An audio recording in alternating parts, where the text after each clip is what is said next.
Hermanos, aquí en Efesios 5 vamos a leer de versículo 18 a 21. De 18 a 21 de Efesios capítulo 5. Esto es la palabra del Señor. Dice, no os embriaguéis con vino en lo cual hay disolución, antes bien ser llenos del Espíritu, hablando entre vosotros con salmos, con himnos, con cánticos espirituales, cantando y alabando al Señor en vuestros corazones, dando siempre gracias por todo a Dios y Padre en el nombre de nuestro Señor Jesucristo. Someteos los unos a otros en el temor o en la reverencia a Dios. Oremos. Padre, gracias te damos, Señor, por tu palabra. Gracias te damos por la guianza que hay en ella. Gracias porque alumbra nuestro camino. Gracias te damos, Señor, porque no nos has dejado huérfanos. Nos has dado el Espíritu Santo para alumbrar, iluminar, Señor, tu palabra hacia nosotros y a guiarnos. Ahora pedimos, Señor, en este momento que nos ayudas a entender tu palabra. Ayúdanos, Señor, a escuchar de ti, porque sabemos cuando cada vez que tu palabra, que es viva y eficaz, es predicado, que tú estás hablando hacia nosotros, cuando está expuesta, Señor, en su contexto. Ahora pedimos, Señor, tu guianza, que nos ayudas y que ayudas cada persona que va a escuchar hoy en entender, Señor, lo que es la voluntad de Dios. Y lo pedimos todo en el nombre de Cristo Jesús. Amén. Nosotros comenzamos la semana pasada en Efesios capítulo 5 y vimos que eso va a ser nuestra base de aquí en adelante. Es de base en el estudio de la familia que Dios ordenó. Vamos a ver todos otros textos, pero el base del estudio de aquí en adelante va a ser Efesios capítulo 5. Es que eso es la autoridad. Nosotros no necesitamos psicólogos, nosotros no necesitamos consejeros, fórmulas, trucos de este mundo, porque nosotros tenemos la palabra del Dios soberano. Y sin seguir este modelo de la familia es imposible tener una familia y un matrimonio que agrade a Dios. Lo que el Señor desea de nosotros es obediencia a su palabra. Y eso es lo que está diciendo en Efesios capítulo 18, como vimos la vez pasada. En versículo 18 dice, no os embriaguéis con vino, en lo cual hay disolución. Vimos que eso tiene que ver con el dios de Dionisio, el dios de Bacas, en la manera que ellos lo adoraban, en las orgías, embriagándose y perdiendo control. Dice, así no se adora a Cristo, sino ser llenos del Espíritu. Llenos del Espíritu, para tener éxito en cualquier relación. Y hoy estamos hablando de la relación. Tienes que ser lleno o controlado por el Espíritu Santo, en vez de ser controlado con el alcohol en este contexto. Y realmente el verbo es ser siendo continuamente llenos del Espíritu Santo, permitiendo que el Espíritu de Dios, que mora en ti, si eres creyente, como vimos, Romanos 8:9 dice que todo creyente tiene el Espíritu Santo. No tienes que pedirlo. Cuando naces de nuevo, Dios te da el Espíritu Santo. No más, no menos. Todos tenemos la misma cantidad. Lleno no habla de cantidad. Lleno está hablando de control. Y si lleno del Espíritu Santo es permitiendo que el Espíritu de Dios que mora en ti controla tu vida. El pasaje paralelo en Colosenses capítulo, como leo el hermano, Colosenses capítulo 3, dice que la palabra de Cristo more en abundancia en vosotros. Eso es siendo controlado por el Espíritu Santo. De ahí vemos los mismos resultados que en Efesios 5, como título leo. La manera que seas lleno del Espíritu Santo es que la palabra de Dios hace su morada en ti y en tu vida. Y eso nos regresa al versículo 17 de Efesios 5, que dice, por tanto, no seas insensatos, sino entendidos de cuál sea la voluntad del Señor. Si la palabra de Cristo mora en nosotros en abundancia, nosotros vamos a saber, ser entendidos de lo que es la voluntad de Dios para nosotros. Y vimos eso. Los contrastes hay. Versículo 15, no andáis como necios, sino como sabios.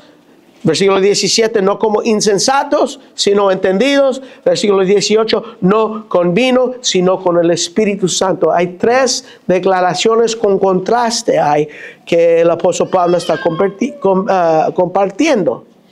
En 17 dice, entendidos lo que sea la voluntad del Señor.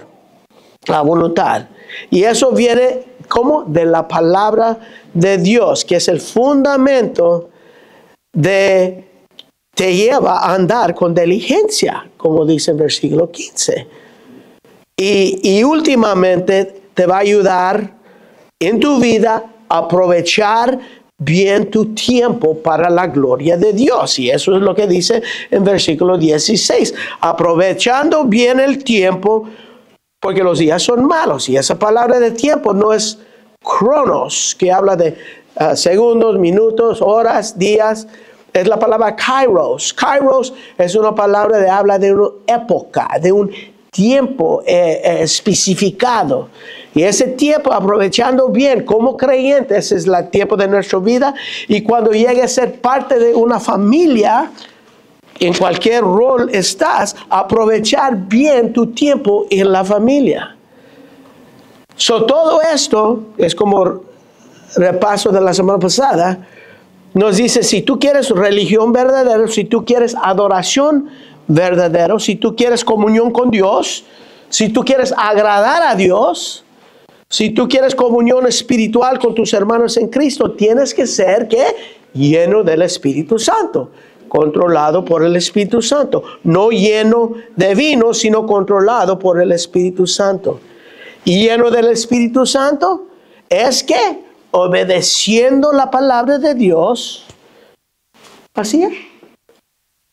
Lleno del Espíritu Santo no es algo místico, no es algo que viene sobre ti y te lleva en un comportamiento inconsciente, no es que te tumba, te caes, como nosotros vemos en la tele y en YouTube muchas veces, no es que te lanzas en un lenguaje estático, no es saliendo de control de ti mismo.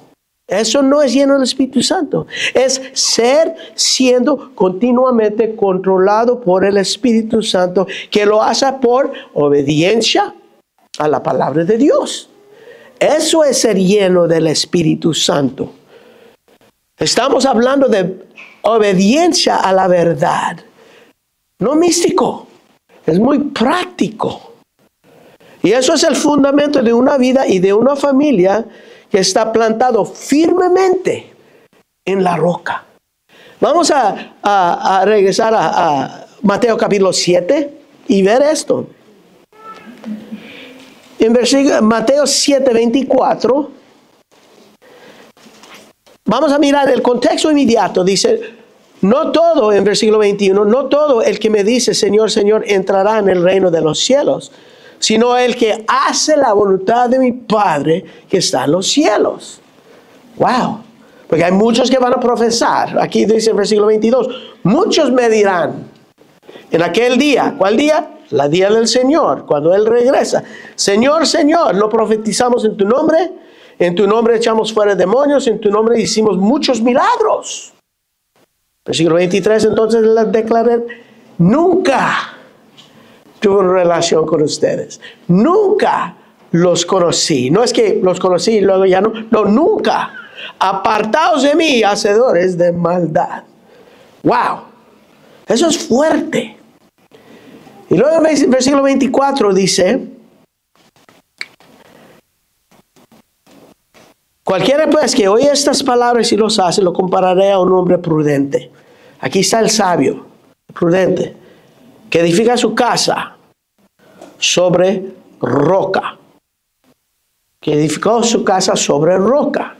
Aquí hay un prudente, un sabio, edifica su casa sobre su vida, sobre su familia, sobre roca.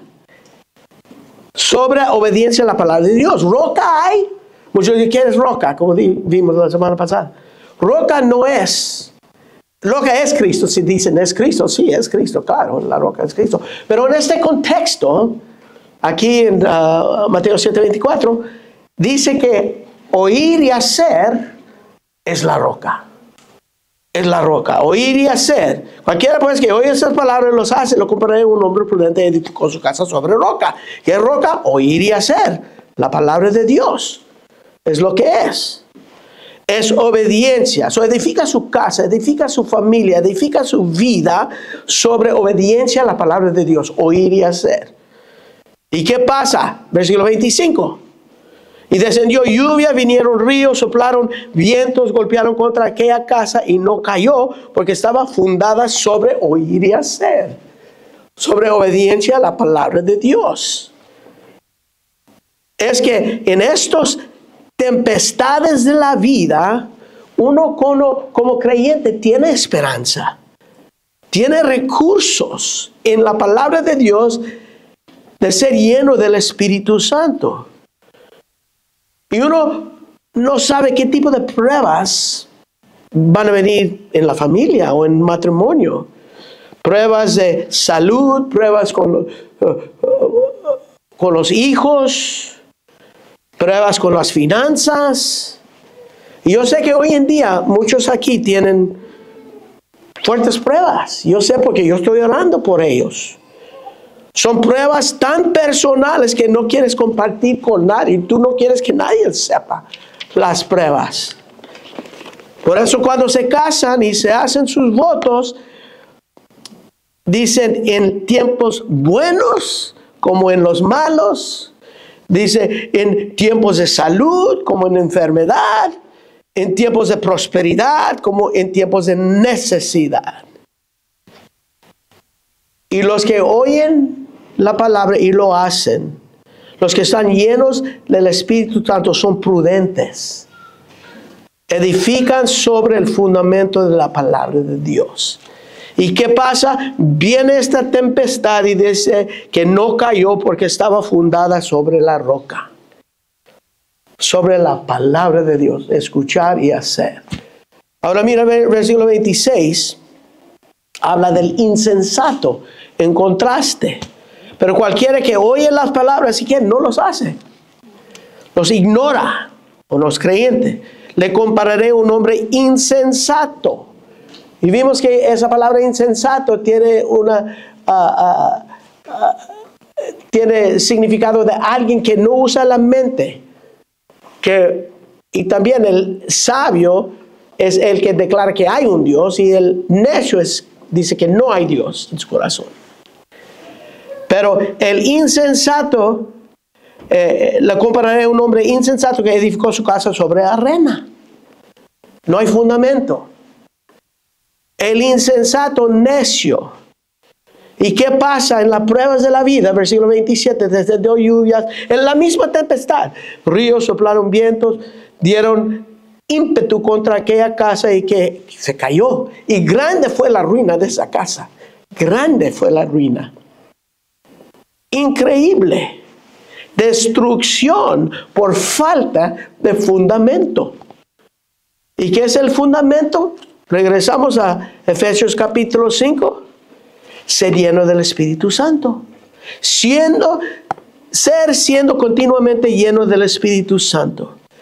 Ahí es donde comenzamos y aquí es donde Pablo comienza en cualquier cosa que queremos hacer en nuestra vida cristiana.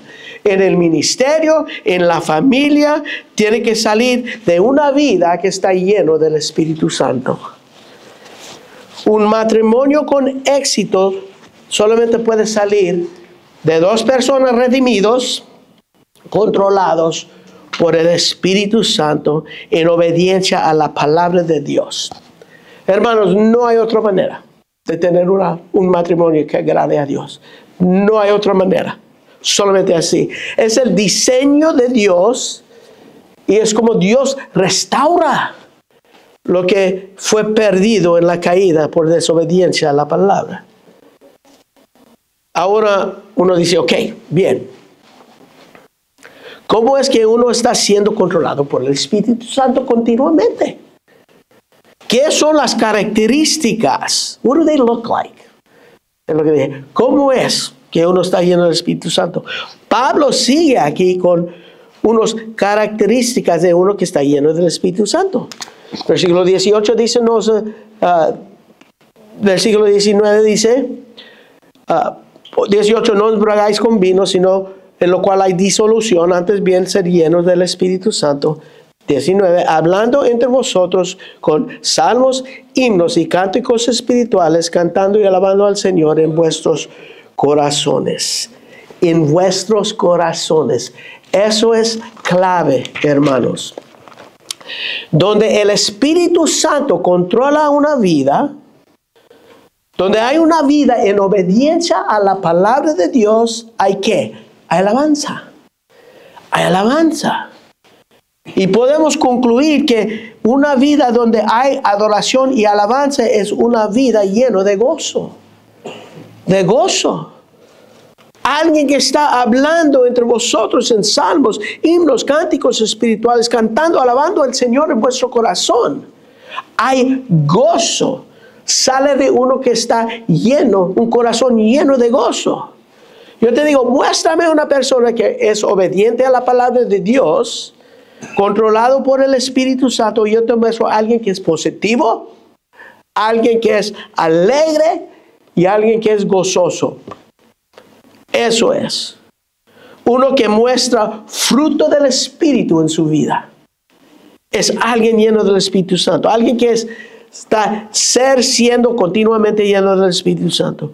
Es un adorador que tiene el corazón lleno de salmos, himnos, cánticos espirituales, cantando, alabando al Señor. Esa es la persona. Esa persona puede tener una relación con cualquier persona. Con cualquier persona, porque su enfoque es ¿qué? Alabando a Dios. Alabando a Dios, buscando ser conformado a su imagen. Y alguien que siempre está alabando a Dios quiere que otros tienen ese gozo, que otros entienden lo que es conocer a Dios en el universo. Y va a estar compartiendo el Evangelio, va a estar alabando a Dios, como dijo, compartiendo con tus hijos, con tu esposa, todos los días. Van a estar gozosos en la palabra, alabando al Señor en su corazón. Alguien feliz, alguien alegre, alguien positivo, gozoso. Y en el versículo 20 hay otra característica de alguien que está lleno del Espíritu Santo, que es dando siempre gracias por todo al Dios y Padre en el nombre del Señor Jesucristo. Wow. Dos palabras claves hay. Siempre y todo. Siempre y todo. Siempre dando gracias por todo. Eso es increíble. ¿Y qué en las pruebas? ¿Qué? Santiago dice cuando vienen diversas pruebas a tu vida, ¿qué? Tener por sumo gozo. Vamos a Santiago 1. En Santiago capítulo 1. Esto es lo que se refiere Santiago a esto. Hermanos míos, versículo 2, Santiago 1. Tener por sumo gozo cuando os halléis en diversas pruebas. Diferentes tipos de pruebas y tentaciones. Sabiendo que la prueba de vuestra fe produce ¿qué? Paciencia. Esa palabra paciencia es aguante. Perseverancia. Mas tenga la perseverancia o paciencia su obra completa para que seas perfectos, maduros y cabales, sin que os falta alguna cosa. Eso es, dar sumo gozo al Señor cuando nosotros entramos en diversas pruebas, sabiendo que es una obra de Dios que nos va a madurar, hacernos maduros y listos para toda buena obra. Y dice, si algo te falta de sabiduría, pídelo al Señor y Él te lo va a dar sin reproche. Sin reproche. Eso es las pruebas. Porque en el matrimonio es fácil llegar a ser desanimado, a ser desilusionado en tu matrimonio, que te lleva a comenzar a murmurar y a quejar dentro de tu matrimonio. So aquí dice que lleno del Espíritu Santo da gracias por todo y siempre. Gracias siempre por todo. Los cristianos son agradecidos por todos. Piensa, ¿así es tu vida? ¿Así piensas?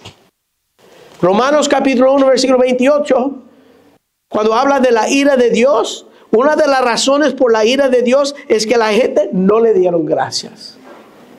Hicieron otros dioses. Los creyentes llenos del Espíritu Santo son agradecidos siempre y por todo que dan gracias. Dan gracias. Y hermanos, es muy difícil a pelear, a tener un pleito con alguien que da gracias por todo. Imagínate por todo. Una persona llena del Espíritu Santo es una persona obedeciendo la palabra de Dios. Es una persona alegre, una persona llena de alabanza y adoración, una persona que está agradecido por todo. Imagínate vivir con tal persona, sería una bendición tremenda. Imagínate si los dos están en eso, en un matrimonio, los dos están así. Doble bendición, hermanos. Doble bendición. Eso es lo que buscamos. No es místico, es muy práctico. Y no es fuera de nuestro alcance, porque nosotros tenemos el Espíritu Santo y tenemos el amor de Dios que fue derramado en nuestro corazón por el Espíritu que nos dio, Romanos 5:5. Una persona así sería imposible provocarle a un pleito, porque vive demasiado bendecido, lleno de adoración, agradecimiento, lleno de gracias a Dios, controlado por el Espíritu Santo que mora en él, tan lleno de gozo, amor, gozo, paz, paciencia, benignidad, bondad, fe, templanza, mansedumbre, los frutos del Espíritu. ¡Wow! ¡Qué vida! ¿Quieres vivir una vida así? Debes estar viviendo una vida así. Si eres creyente, si estás caminando en este camino angostito, debes estar viviendo una vida así. Ahí es donde tienes que comenzar. Ahí es donde comienza una relaciones con éxito en un matrimonio, en una familia. Luego dice el versículo 21, someteos unos a otros en el temor de Dios. Eso solamente está hablando, no solamente está hablando de esposas a esposos o de hijos a padres, no. Está hablando unos a los otros. Esa frase, unos a los otros, se repite 59 veces en el Nuevo Testamento. One another, one another. En Colosenses lo vimos 2 veces cuando estaba leyendo. Unos a los otros. En este versículo no está hablando de uno en específico. Está hablando someteos en general a todos. La palabra es hupatazo. Hupatazo. Ya vimos el sentido de esa palabra muchas veces. Es un término militar que quiere decir posicionarte, position yourself, debajo de alguien en esta batalla. So, cada uno de nosotros nos vamos a levantarnos, posicionarnos debajo de unos a los otros en esta batalla que es una guerra espiritual en que nosotros estamos. Somos llamados a ponernos debajo de cada uno, someter tu voluntad a todos los demás en esta guerra espiritual. Y uno dice, wow, ¿cómo es eso? Es como nuestro Señor dice, niégate a ti mismo, toma tu cruz y ¿qué? Sígueme. Es eso. Dice, someteos los unos a los otros en el temor de Dios. Ahora, de ahí en adelante, Pablo comienza a explicar cómo. Él dice, las casados con sus propios maridos en el Señor, como a Cristo. Los maridos aman a sus esposas como a Cristo, el Señor. Eso es como el hombre se somete Hijos, obedecer a vuestros padres en el Señor, en Cristo. Siempre dice en Cristo, en Cristo, en Cristo, en Cristo. Últimamente nuestra sujeción es a Cristo, nuestro Señor. Es obediencia a su palabra.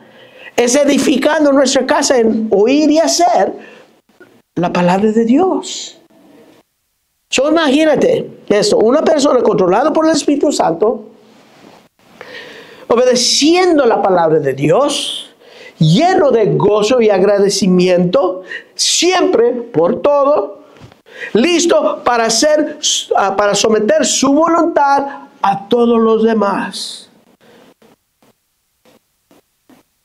Eso es lo que buscamos. Es una relación como un creyente. Eso es lo que debemos ser nosotros en nuestras relaciones. Este principio de mutuo sujeción es repetido demasiadamente en las Escrituras. Muestra humildad, muestra mansedumbre en la vida cristiana. Un ejemplo es cuando Jesús lavó los pies de los discípulos. Él dijo, yo quiero que se amen como yo os he amado. ¿Y cómo los amó? Lavando sus pies. Mientras que ellos estaban quejando que quién va a ser el más grande del reino. Ellos quejan, ¿quién va a ser el más grande? Y él lavando sus pies. Y en versículo 13 de Juan, versículo 15 de Juan 13 dice, ejemplo os ha dado para que como yo os he hecho, vosotros también hagáis. Sirviendo. Lavando los pies era el trabajo del esclavo más bajo. Más bajo. Lavaban los pies los que entraban en el hogar. De aquí, hermanos, Juan 13, de ahí en adelante jamás se menciona a nadie que lavó los pies de otro. Jamás. ¿Por qué? Porque nadie lo iba a hacer. Nadie lo iba a hacer. Y él lo hizo. Jesús lo hizo. Y Jesús dice, el siervo no es mayor que su Señor, aún teniendo la posición de ser Señor, de ser sobre todos. Él dice, el siervo no es mayor que yo, pero yo lavé sus pies. Es increíble la humildad y el servicio y la sujeción. Otro ejemplo es en Filipenses capítulo 2. Si vamos a Filipenses capítulo 2, en versículo 3 dice, nada hagáis por contienda o vanagloria, antes bien, con humildad, ¿qué? Estimando cada uno de los demás como superiores a sí mismo. Wow. Pablo aquí dice, que cualquier persona con que tú vives en tu familia, tú consideras que ellos son más importantes que tú. Que tú consideras sus sueños, sus necesidades, sus deseos, sus vidas como más importantes que los tuyos. Entregas tu vida por ellos. Hermanos, eso es algo espiritual. Porque aquí dice después en Filipenses versículo 4, no mirando cada uno por lo suyo propio, sino cada cual también por los de otros. Haya pues en vosotros ese sentir que hubo en Cristo, el cual siendo en forma de Dios, no estimó ser igual a Dios como algo de aferrarse. Él no lo vio que tenía que, porque él sabía que nunca iba a dejar de ser Dios. Dice, sino que se despojó de sí mismo, tomando forma de siervo, hecho semejante a los hombres, y estando a la condición de hombre, se humilló a sí mismo, haciéndose obediente hasta la muerte de cruz. Él no se aferró. Yo no me voy a aferrar, yo soy el papá, yo soy el líder, todos me van a obedecer. No. Alguien, y vamos a ver el rol del hombre que viene, desea someterse a las necesidades de su familia, siendo el líder. Siendo el líder. Si matrimonios y familias van a cumplir el plan de Dios, esto es lo que nosotros tenemos que hacer. Hermanos, es un compromiso espiritual. Por eso Pablo da eso al principio de Efesios 5. Porque esto solamente es de creyentes. Solamente es de creyentes. Esto es cultivando relaciones. Y hermanos, esto no tiene que ver con regalos, con un grande cumpleaños, una grande celebración de aniversario. No tiene que ver con eventos. No hay nada mal con eso. Está bien, no hay nada mal, pero no, esas cosas no hacen nada para cultivar las relaciones dentro de la familia. Nada. Un gastadero de dinero es lo que es. Pero ¿qué es el sentido del mundo? Mientras que tú me cumplas lo que yo quiero, me voy a quedar contigo. El día que no haces lo que yo quiero, yo me voy. Miran el esposo, miran la esposa, miran los hijos como un estorbo de su vida. Son egoístas. Muchos ni quieren hijos. Eso lo explica en Timoteo, 2 Timoteo capítulo 3.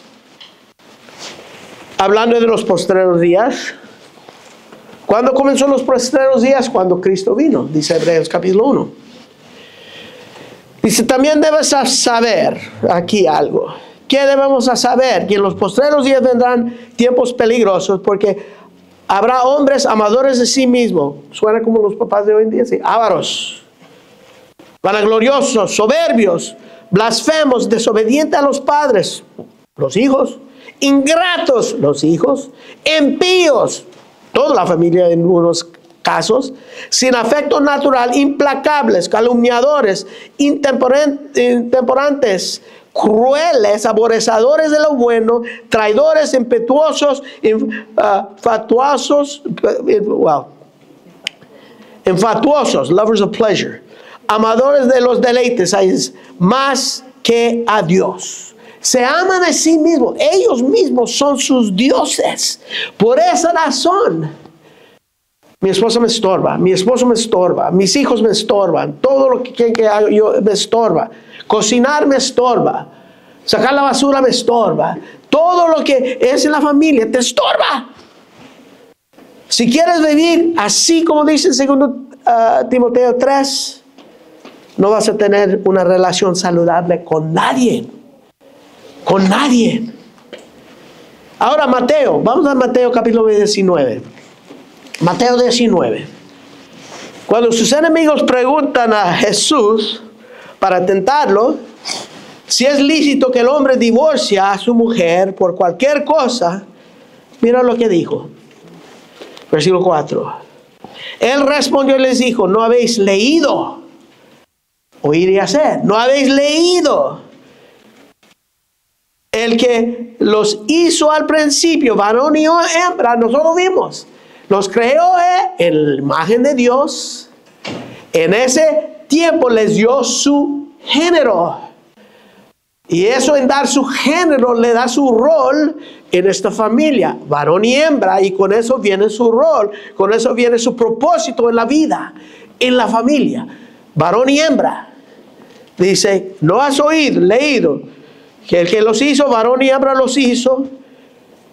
Y dijo, por esto el Señor dejará. ¿Por qué? ¿Por qué es esto? Porque Él los creó en la imagen de Dios. Porque Él les dio su género para su propósito que Él quiere para ellos. Y para que en la familia ellos iban a llevar su mensaje, su reino hasta el último de la tierra.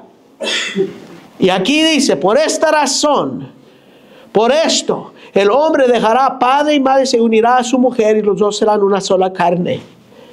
Así que no son ya más dos, sino una sola carne. Por tanto, lo que Dios juntó, no lo separa. ¿Qué? El hombre. Relaciones, hermanos. Les voy a decir algo. Antes de la semana que entra, que entramos en los roles. ¿Qué pasa cuando se casan? Lo que pasa es hay una nueva relación. Cuando te casas y hacen sus votos, llegan a ser una sola carne. Ya no son dos. Porque hacen ese voto es de ser una sola carne. Y hacen ese voto delante del Dios del universo. El día de tu boda, y no le importa dónde te casaste, en el corte, por el civil, en la playa, en la sierra, no le hace en la iglesia, no le hace dónde te casaste. Cuando llegaste, cuando entran, son dos solteros, dos individuos, dos personas. Pero cuando salen, ¿sabe qué son? Una sola carne. Desde ahí en adelante, ¿cómo te ve Dios? Una sola carne. Cuando Dios me ve a mí, no, ay Luis, no, Él me ve una sola carne con mi esposa. Eso es lo que Dios hizo. Todos los casados aquí son una sola carne. No son dos, son uno. Una sola carne, desde ahí en adelante, es como Dios te ve. Él no ve dos personas que están juntos en una familia. Dios ve una sola carne. Si estás casado, tú eres una sola carne con tu esposo o esposa. Así Dios lo ve. Y así tú tienes que verlo.